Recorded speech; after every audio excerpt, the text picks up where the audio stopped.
Fala, Tricolor! Você está ansioso por novas contratações do Tricolor das Laranjeiras? Eu estou naquela expectativa do Fluminense saber contratar.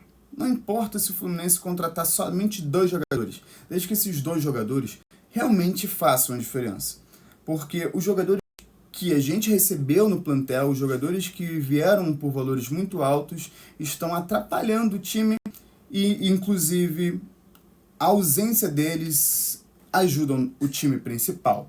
Jogadores, por exemplo, como o Canóbio, é muito esforçado? É, mas com a qualidade, tecnicamente, falta muito. Eu acho que ele, para entrar no segundo tempo, pode render. Como titular, não. Soteldo, nem como titular, nem como reserva. O futebol dele hoje, simplesmente não. Mas a gente pode ter um jogador que deve ajudar positivamente o Fluminense se o Fluminense conseguir contratá-lo, já que existem, né, outros times correndo atrás de Lucas Ribeiro, jogador que enfrentou o Fluminense pelo Mamelodi Sundowns, esqueci o primeiro nome, Mamelodi Sundowns. E aí uma curiosidade, o Fluminense sempre vai atrás de jogadores que jogavam em times que enfrentou o Fluminense. Por que isso? Né? Jogadores que jogaram bem contra o Fluminense vão jogar bem a favor do Fluminense? Nem sempre. Eu sei que o Fluminense toma muito gol, né, de jogadores que jogaram aqui. Sempre, o Fluminense sempre toma gol da lei do ex. É incrível. Mas vamos ver então quais foram as estatísticas de Lucas Ribeiro, né, durante aí essa passagem dele pelo Mamelodi Sundowns e talvez por outros clubes. Então vamos lá. Então, primeira coisa, o SofaScore considera que ele tem ponto forte como consistência, posicionamento e realização de longe. Pontos positivos, pontos fracos, controle de bola. Ou seja, a gente iria substituir um John Arias, se ele fosse de fato substituto do John Arias, a gente ia perder um jogador, e a gente perdeu um jogador que tinha ótimo controle de bola para um jogador que não tem tanto controle de bola assim. E aí, se a gente for analisar, por exemplo, os últimos jogos dele, ele teve, né, notas boas, uma nota ruim, jogos bons, uma nota ruim, né? E aí a nota dele jogando contra o Fluminense foi 7.2. Não tem mais jogos a partir da eliminação deles no Mundial, porque eles estão em preparação para, né, de mudança de calendário, né? Seria... O calendário deles já vai ser reiniciado. Então vamos observar aqui algumas características.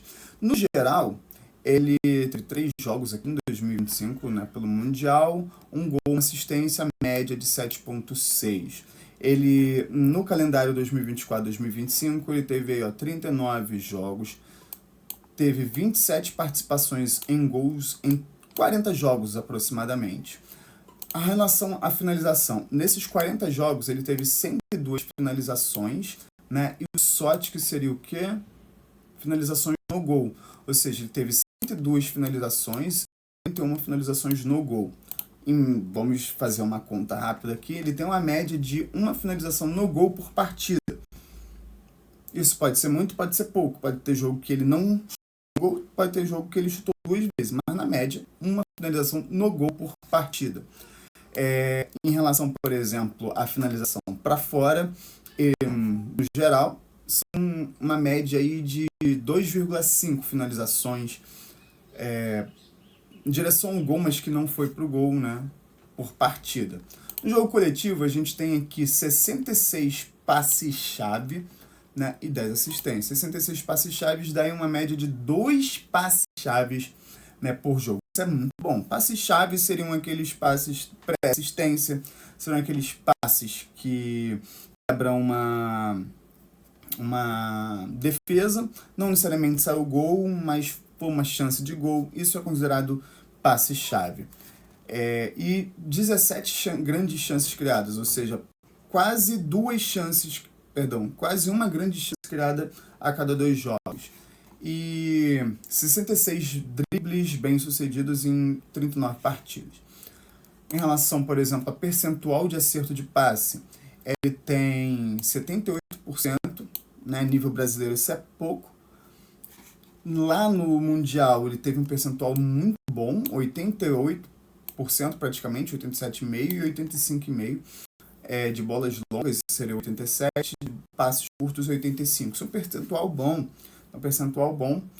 E para ele, que vai jogar mais para frente, tem um percentual de passe alto. É muito bom.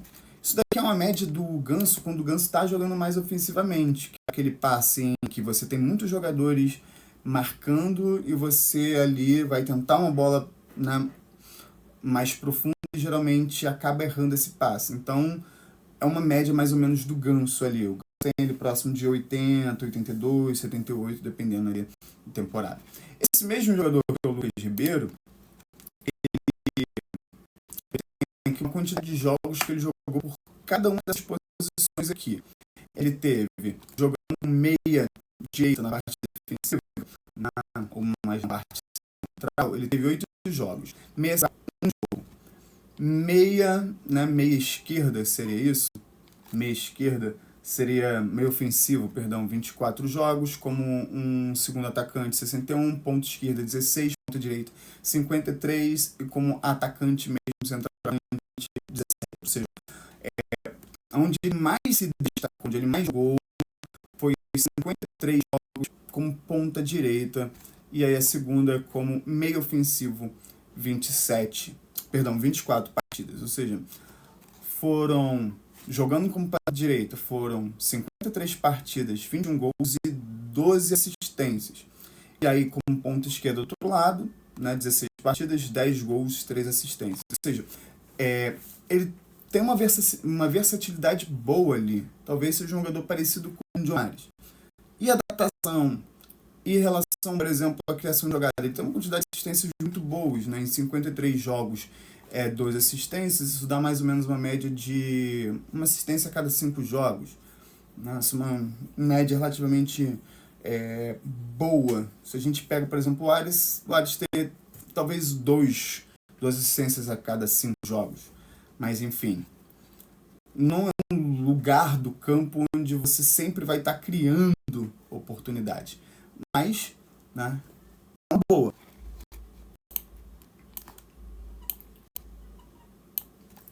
Mas eu queria saber de você, comenta aqui, você acha que vem pro Fluminense? Ou você acha que o Fluminense não vai conseguir contratar também?